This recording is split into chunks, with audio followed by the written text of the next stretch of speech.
দোস্ত দেখেছো কি মজা, কি সুন্দর লাগতেছে হাক দি। সেই সাথে বিড়ি হলে আরো ভালো লাগতো। পাশায় বাতাস লাগছে আর বিড়ি এসছে যে হাক দিছি। তুই শালা এমন জায়গায় হাত দিন আজি মশাই ঢাবাই ফেলে দিলু।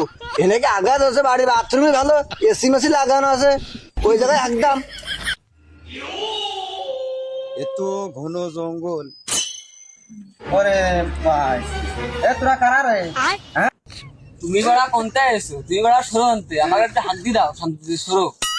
তুমি বাবু চলে যাও, আর যদি হাত দিয়ে যাও তাহলে আমাকে পাশে বসো, বসে আগে যাও একবার শান্তি করি, খুব শান্তি লাগবে না। বোকা সুদা কয় কি হ্যাঁ? আমার হাঁকা ছাবিনি তো ও কি কয়? হ্যাঁ, পাগল ছাগল ঠাপাইছি, কোনো আসেনের কথা বলছে।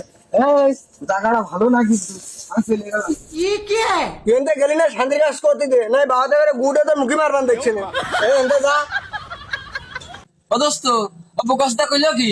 এ দোস্ত, ও আমাকে শান্তি কাজ করতে দেবে এনে, চল দিন আমরা একটা কিছু করি। ওরা যেসব কথা কয়েছে হয়তো একটু ভয় না জানালে হচ্ছে না, আসলে কাজ না করলি ওই কাজ হচ্ছে না। এই যে যে শান্তি করে দোস্ত একটু হাত দিও দিল না রে, কোন বাইরে সলাই আছে দোস্ত। ওই গাছের ডাল বেলা কোনতে এই দুপুর বেলা গাছ মাছ নড়তেছে, কি আছে তা কমে কিনা আগা হাত দিয়ে দিল না একটু শান্তি করে। দোস্ত এটা আমারও শুরু করেছে, মাথার বাড়িটা কি গাছপালা সব ঢাকি মারতে দোস্ত। তাড়াতাড়ি দোস্ত পড়লাম আনতে। দিন থাকতে আগে দৌড় মারবে তো।